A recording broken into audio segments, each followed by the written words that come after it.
Hey guys, thank you for coming along. Today we're going to be taking a look at what is the title of this? The Twitter is what I called it. This clip called Twitter was an experiment for things that like Yeldon can hold. I was trying to think of ways of how the characters move and how they interact with their environment, while also experimenting with subtle comedy. And I assure you that this video, it's called comedy because I choose to call it comedy. Whether or not it's funny is a completely different story. There's really no punchline in this, and I wrote it even quicker than the next one I'll do, which I believe is called Secrets.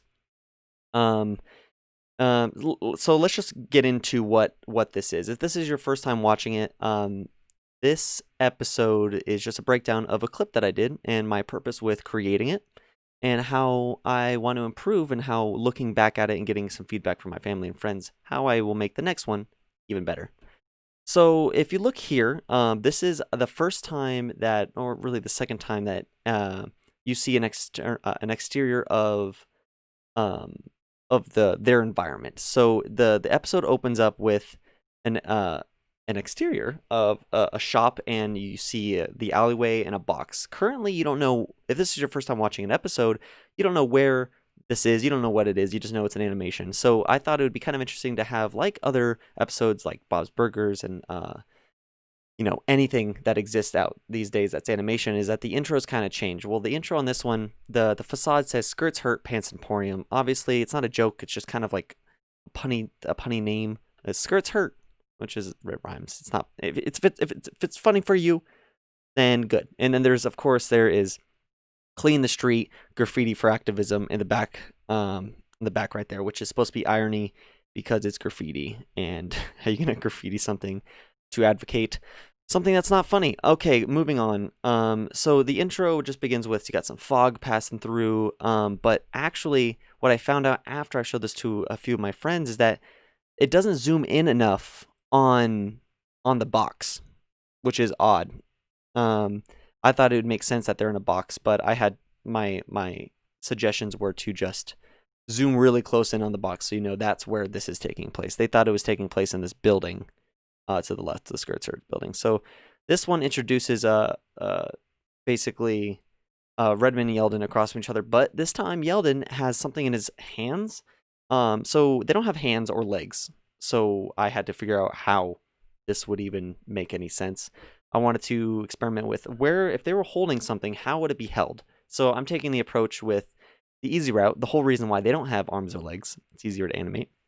But if they're holding something, they could be holding it in front of them, and then they're pretty much, they hold stuff by like levitating it. So they have invisible hands that grabs things. So Yeldon right now is holding a phone that says "a phone," which is a pun on the iPhone. It's subtle, it's not funny, but it's there. Um, and then you can see that in this episode, I actually added some movement of the head. So currently, how I have the characters rigged is that there's a bottom part of the eraser, like the legs or the torso, and then the head, and everything is connected to the bottom piece. So the bottom, the head is connected to the bottom. The eyes and the pupils are connected to the head. The mouth is connected to the head. So when the head actually turns, everything turns.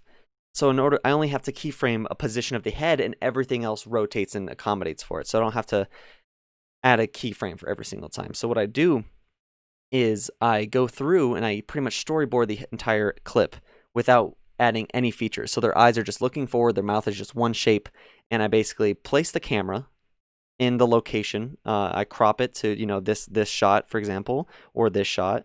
And then I basically just listen to the audio, just kind of make the cuts and where I think the comedy will rely on in terms of the close-ups and the two shots. And of course, they have full mobility, so they can tilt up and down. And then you can see Yeldon actually being raised up when he's talking about something exciting. It comes back down. He blinks, he talks, he looks at the phone. There's a kind of a blue aura around. It kind of looks like an orb. It kind of looks like one of those things you shake. But whatever. To further, then there's a joke made here, which you'll see in the breakdown of Secrets, which it's a more subliminal comedy that's happening here. So currently, Yeldon is standing in front of what he's obsessed with, is Eraserheads stuff. So if you look up Eraserheads on Wikipedia, So this is just meta. So this is something that if you don't care to know, you don't have to know it. But right there is a Filipino band called Eraserheads. That's their portrait. You got Eraserhead band shirts, and you got Eraserhead, which is a movie that's very famous for what it is. So if you don't know anything about anything, then that's just kind of just stuff in the background. But primarily, what they're saying is what's important, which is not important. But moving on. So I wanted to kind of work in expressions. So there's general philosophy on how expressions work. Is like it's the shoulder shrugs, the where they look, and in conjunction with how their eyes are laying. So currently, Redmond only has one eye right now. It's just kind of looped in, and then maybe a surprised one that I develop later. But his pupils are looking away, and I wanted to express kind of sadness and like lack of confidence. So currently, he looks down while shrinking in his seat, so or wherever he's standing. So that's very good. I thought it was a great display of emotion. That was my first time doing it. And then an extreme close up of Yeldon's mouth, which is to emphasize what he was listening to. I'm a filmmaker. I like to do those kind of things.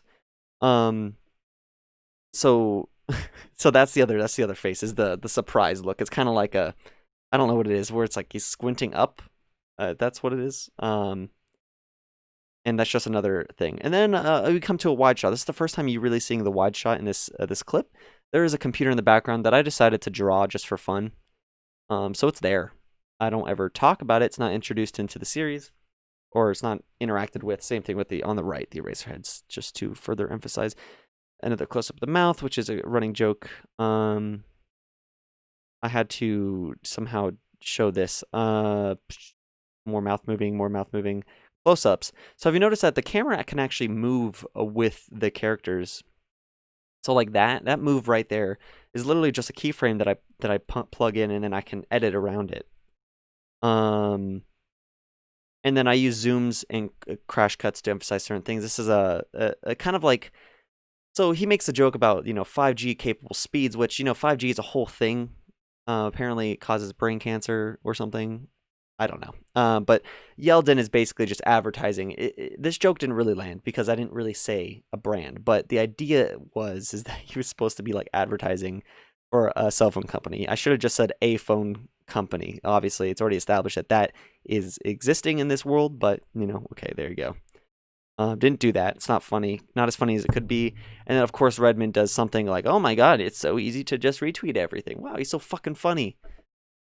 Sorry, I'm a little heated about that. This episode is not funny, but it's great for what I've learned after making. Of course, crash cut to Eraserheads logo, and here we are. So, what did I learn from this episode after making this episode or clip? Call it whatever it is. And I learned that there needs to be jokes in order to emphasize them. So this episode or this clip that I made was just simply, I just wanted to record something, put it on a track, and start animating. So necessarily, I learned that it takes, in order to show anyone, to show a family friend a complete project, they're going to look at it as a whole. So I made this episode to test certain technical capabilities of what I'm able to achieve. But when you show it to somebody else, they don't know what they're looking at. They're looking at the complete picture. So they will actually get hung up on certain things like a joke not being funny, and then you're like, well, just look at their heads, look how they're moving. It doesn't work that way. I need to pretty much put 100% effort into every single part of an episode in order for me to feel confident in that episode. So here I am. That was not 100%. Like, I didn't try very hard on the scripting. I did try very hard on the environment, and I have to include more jokes that don't rely on subliminality or meta, because most people are watching this on their phones. I'm not posting them to YouTube as like an actual episode or anything, so people aren't going to rewatch it. And I want to build into the functionality of what these Eraserheads is the meta. Meta is important to this, in my opinion, as well with the developing of the characters. So I just have to focus and try a little bit harder on every single aspect of the thing from beginning to end. And let me know what you think. If you think that I could be improving on certain aspects of it, if you haven't watched the video in question, the link is in the description. to go ahead and watch it. It's not that long. It's only a minute and 15 seconds. So I thought it would be really easy to just, just check it out, watch it, and just, be positive here because I know this episode in terms of scripting is bad, but that's why I'm making this and that's why I want to improve. Let me know what you think. If you like this content, if it's this is the first episode you watch and you actually watched to the end to this point, thank you so much. I love you. And thank you for joining me on my journey. My name is Travis Flesher and I love you so much. Mwah.